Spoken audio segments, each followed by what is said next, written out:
হলো কনভার্টেবল। হ্যাঁ। চাইলে ৫ টা মোডে কনভার্ট করতে পারবেন। আচ্ছা। আর পুরো ফ্রিজটা হলো এখান থেকে কন্ট্রোল করবেন। হুম। যেমন এই যে এই পাশে ফ্রিজার। হুম। ফ্রিজারটা হলো ডিপ। উপরে হুম। যে ডিপটা, এই ফ্রিজার ডিপটাকে কন্ট্রোল করতে গেলে আপনার এই যে ফ্রিজারের এই বাটনটা প্রেস করতে হবে। আচ্ছা। এখন -19 এ আছে। হুম। আপনার স্বাভাবিক তাপমাত্রা হলো -19। এক্ষেত্রে যদি আপনার বাড়ানো লাগে সেই ক্ষেত্রে এখান থেকে আপনি বাড়ায় নিতে পারবেন। এবং নরমালটা হলো ফ্রিজ। নরমালটা হলো স্বাভাবিক হলো ৩ ডিগ্রি। এখন ৩ এ দেয়া আছে। আপনি যদি কমাতে বাড়াতে চান সেক্ষেত্রে এখান থেকে কমাতে বাড়াতে পারবেন। হ্যাঁ, এবার দেখাচ্ছি আমি। দেখেন ফ্রিজার। এখানে আবার নিচে লেখা আছে পাওয়ার ফ্রিজ। হ্যাঁ। পাওয়ার ফ্রিজটার কাজ হলো ধরেন অনেক সময় আমরা খাবার দ্রুত গরম করতে হয়, দ্রুত ঠান্ডা করতে হবে কোনো জায়গায় নিয়ে যাওয়ার জন্য। বা একটা খাবার নিয়ে আসছে মাছ মাংস, ওটা আপনার দ্রুত ঠান্ডা করতে হবে, নাহলে নষ্ট হয়ে যাবে। সেক্ষেত্রে আপনি এটা ৩ সেকেন্ড প্রেস করে রাখলে এটা দ্রুত ঠান্ডা হয়ে যাবে। এই যে এই লাইটটা যখন জ্বলবে ডিপটাকে দ্রুত ঠান্ডা করতেছে। আচ্ছা। আবার ৩ সেকেন্ড প্রেস করে রাখলে এটা অফ হয়ে যাবে। ঠিক একইভাবে নরমালটাও এটা দেখেন পাওয়ারফুল। নরমালটাও দ্রুত ঠান্ডা করতে হলে আপনাকে ৩ সেকেন্ড প্রেস করে রাখতে হবে।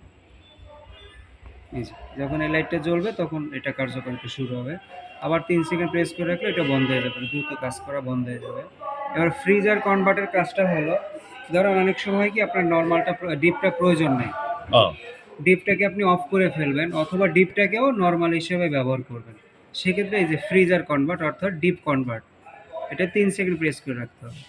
৩ সেকেন্ড প্রেস করলে দেখেন এই লাইটটা নরমালে চলে আসছে, যে ফ্রিজ হয়ে গেছে, কিন্তু এই ফ্রিজারটা ফ্রিজ হয়ে গেছে, আচ্ছা। নরমাল হয়ে গেছে। এখন আপনার ডিপটা কিন্তু আর কাজ করবেন নরমাল হিসেবে কাজ করবে, ডিপটাও নরমাল হিসেবে কাজ করবে। তারপরে আবার আপনি এখান থেকে ডিপটাকে অফ করতে গেলে ৩ সেকেন্ড প্রেস করে রাখার পরে আবার একটা চাপ দিলে ডিপটা অফ হয়ে গেছে।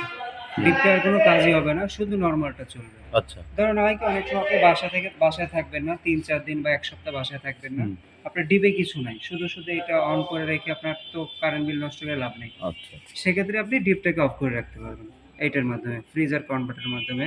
আবার যখন স্বাভাবিক নিয়ে আসবেন এটা ৩ সেকেন্ড প্রেস করে রাখতে হবে।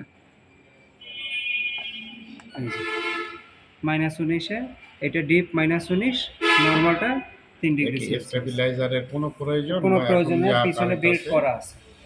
স্টেবিলাইজার পিছনে বিল্ড করা আছে, আপনার প্রয়োজন নেই। জি। আর ধরেন আপনার নরমালে কিছু নাই, ৩-৪ দিন থাকবেন না ডিপের মতন, নরমালটাও কিন্তু আপনি অফ করে রাখতে পারবেন। সেক্ষেত্রে নরমালটা লাইটটাকে নিয়ে জাস্ট এই উপরে প্লাগিং করা থাকবে, লাইট জ্বলবে। দেখেন লাইট জ্বলতেছে কিন্তু এর ভিতরে কোনো ঠান্ডা কার্যক্রম কিছু হবে না। আচ্ছা। এর ভিতরে কোনো ঠান্ডা হবে না। আবার ধরেন আপনি এটা স্বাভাবিক নিয়ে আসবেন, স্বাভাবিকভাবে প্রেস করে নিয়ে আসলে হচ্ছে। এভাবে ৫টা মোডে কনভার্ট করে ব্যবহার করা যায়, কারণ এটা হলো টুইন কুলিং, অর্থাৎ ডিপে আর নরমালে আলাদা আলাদা কুলিং সিস্টেম। আপনার বাসায় যে তোশিবাটা আছে, আমার বাসায় একটা তোশিবা, একটা স্যামসাং ফ্রিজ।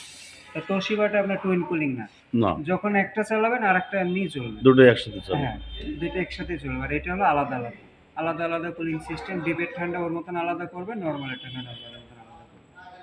দুইটা মেশিন দেওয়া আছে কুলিং সিস্টেম। আচ্ছা।